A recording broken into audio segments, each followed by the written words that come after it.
सुप्रभात बच्चों। ऑनलाइन कक्षा में आप सभी का स्वागत है। मैं मनोज साहू। आज मैं पढ़ाने जा रहा हूँ आप लोगों को कक्षा 10वीं के पाठ हिंदी पुस्तक के पाठ 7.3 जेब कतरा। ठीक है, इस जेब कतरा इस पाठ के लेखक हैं ज्ञान प्रकाश विवेक। आइए ज्ञान प्रकाश विवेक के बारे में थोड़ा से जानते समझते हैं। ज्ञान प्रकाश विवेक वर्तमान में हिंदी साहित्य में एक महत्वपूर्ण नाम है। आपने कहानी, कविता और हिंदी गज़लें लिखी हैं। ठीक है, कहानी भी लिखी है इन्होंने, कविता भी लिखी हैं और हिंदी गज़लें भी लिखी हैं और लघु कथाएँ भी। लघु कथाएँ क्या है? लघु मतलब छोटा, कथाएँ मतलब कहानी, है ना, कथा। तो छोटी कहानी बोल सकते हैं इसको, है ना। चलिए, तो लघु कथाएँ आगे बढ़ते हैं। आपका जन्म हरियाणा के बहादुरगढ़ जिले में 1948 में हुआ था। आपके कई कहानी संग्रह, अलग अलग दिशाएं, शहर गवाह है, इस उसकी ज़मीन, शिकारगाह और मुसाफिर खाना, एक कविता संग्रह। ठीक है, ये जो अभी हम पढ़े वो सब कहानी संग्रह है। अब आगे देखते हैं कविता संग्रह में क्या क्या है। दीवार से झांकती रोशनी, और दूसरा क्या है, अगर मतलब गजल संग्रह है, धूप के हस्ताक्षर, आंखों के आसमान।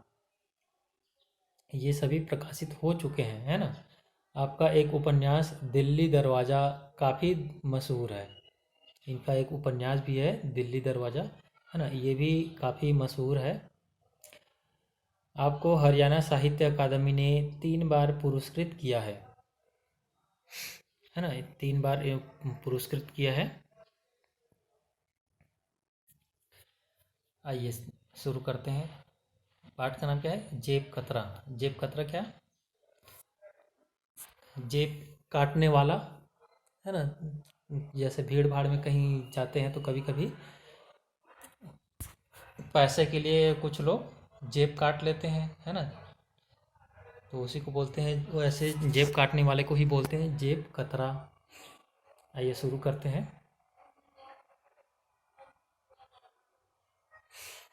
ये चिट्ठी पढ़ रहा है ये आदमी, ये महाशय, है ना। तो ये क्यों पढ़ रहे हैं, कैसे पढ़ रहे हैं, वो हम देखेंगे।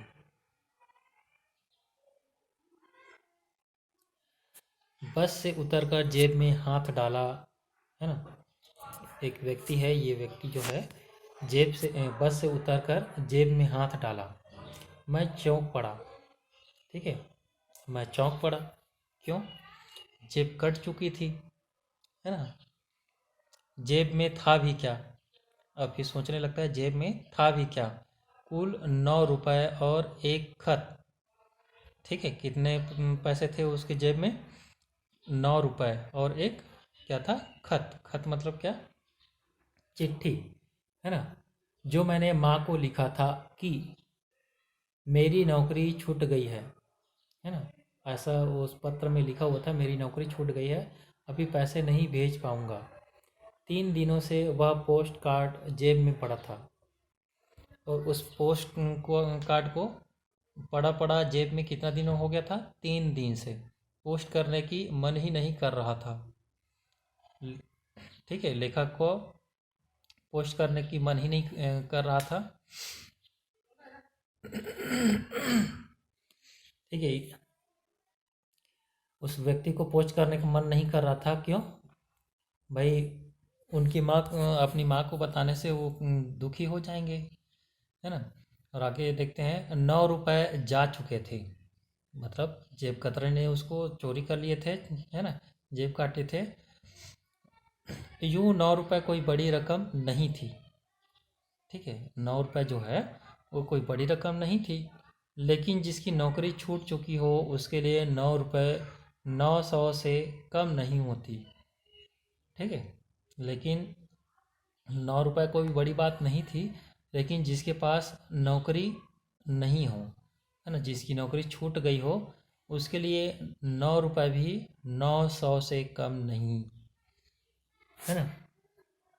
क्यों क्यों ऐसा बोल रहे हैं भाई? जिसके पास नौकरी है तो और आ जाएगा, अगर चोरी हो गई है ना, चोरी हो गया पैसा तो और आ जाएगा। लेकिन भाई जिसके पास पहले से ही 9 रुपये है वो भी चोरी हो गया और कोई दूसरा नौकरी है नहीं तो पैसे आएगा कैसे, है ना? तो ऐसे ही स्थिति में इसलिए बोला जा रहा है कि 9 रुपये भी 900 से कम नहीं होते, क्योंकि उसके पास पैसे आने का जो साधन है, नौकरी है, वो नहीं है अभी। कुछ दिन गुजरे, माँ का खत मिला। कुछ दिन गुजरने के बाद, बीतने के बाद माँ का खत मिला। ठीक है, पढ़ने से पूर्व मैं सहम गया। पढ़ने से पूर्व सहम गया, सहम गया मतलब डर गया। जरूर पैसे भेजने के लिए लिखा होगा। माँ ने पैसे भेजने के लिए लिखा होगा करके वो डर जाता है।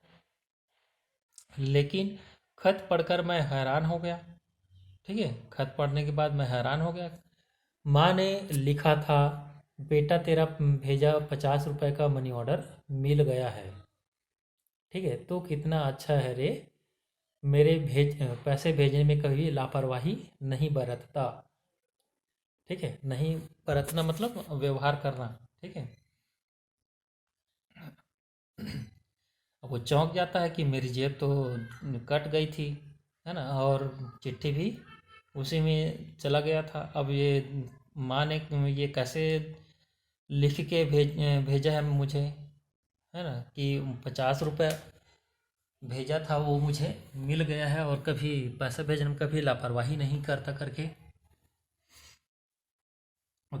आश्चर्य में पड़ जाता है। चलिए आगे देखते हैं। इसी उधेड़ बुन में लग गया कि आखिर माँ को मनी ऑर्डर किसने भेजा होगा। ठीक है, इसी उधेड़ बुन में,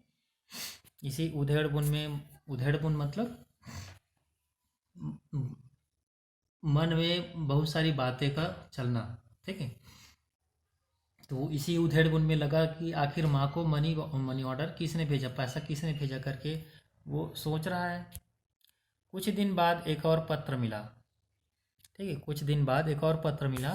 चंद लाइनें थी आड़ी तिरछी। चंद मतलब क्या? कुछ।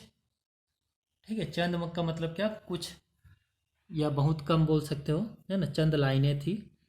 यहाँ पर चंद का मतलब चांद नहीं है, ध्यान रखना। चंद मतलब कुछ, है ना। तो चंद लाइनें थी आड़ी तिरछी।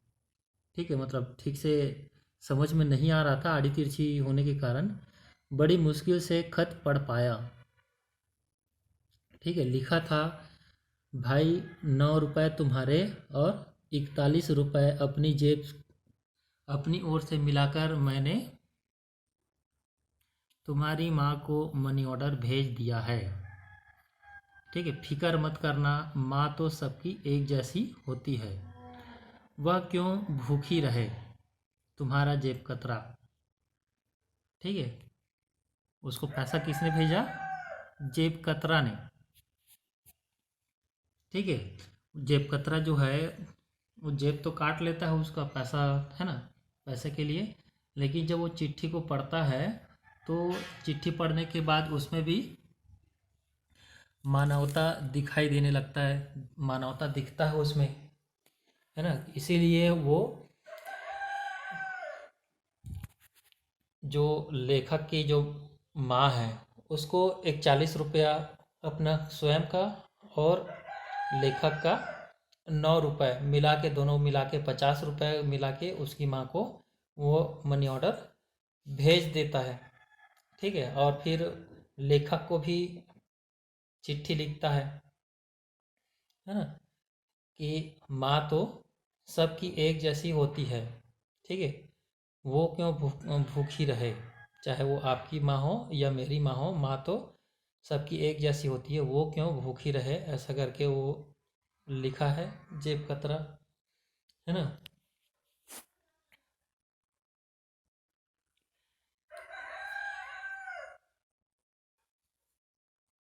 चलिए, तो ये एक छोटी सी ये लघु कथा है। ये लेखक चिट्ठी को पढ़ के हैरान है ना, कि ऐसा भी कोई होता है करके। चलिए अब यहाँ पर हम देखेंगे कि जेब कतरा जो है ना, पहले प्रश्न देख लेते हैं। लेखक की माँ को जेब कतरे ने पैसे क्यों भेजे, है ना। तो लेखक की माँ जो है वो भाई अलग है, तो खाने पीने बाकी सभी चीज़ों के लिए तो पैसे की ज़रूरत तो होती ही है सबको, है ना।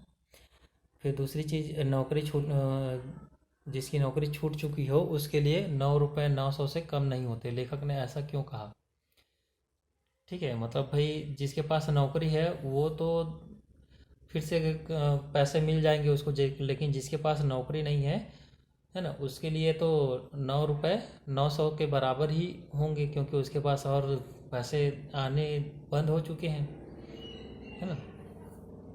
जेब कतरा कहानी पढ़ने के बाद मन में कौन से भाव जागृत होते हैं, ठीक है। अब यहाँ पर देखिए अलग अलग प्रकार के भाव जागृत हो सकते हैं। अब जेब कतरा जो है जेब काट लिया तो ये तो अच्छी बात है नहीं, लेकिन उसने उसकी चिट्ठी को, लेखक की चिट्ठी को पढ़ के उसने उसकी माँ को चिट्ठी भेज देता है ना। तो ये भी एक अच्छी बात है। भले ही वो मतलब जेब कतरा है, लेकिन उसमें भी एक अच्छाई है ना। जब उसको पता चलता है कि लेखक की माँ और लेखक की जो नौकरी छूट गई है तो इस पैसे नहीं भेज पा रहा है, तो वो अपने से अपने पैसा मिला के वो भेज देता है ना। और दूसरी चीज़ ये,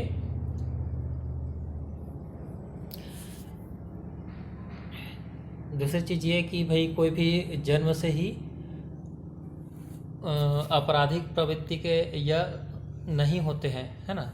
तो भाई उसको भी मजबूरी रही होगी, उसको नौकरी नहीं मिली होगी, इसलिए वो अपने जीवन यापन करने के लिए जेब काटना शुरू किया, है ना, बेरोजगारी के कारण। तो आज की ये बहुत बड़ी समस्या है।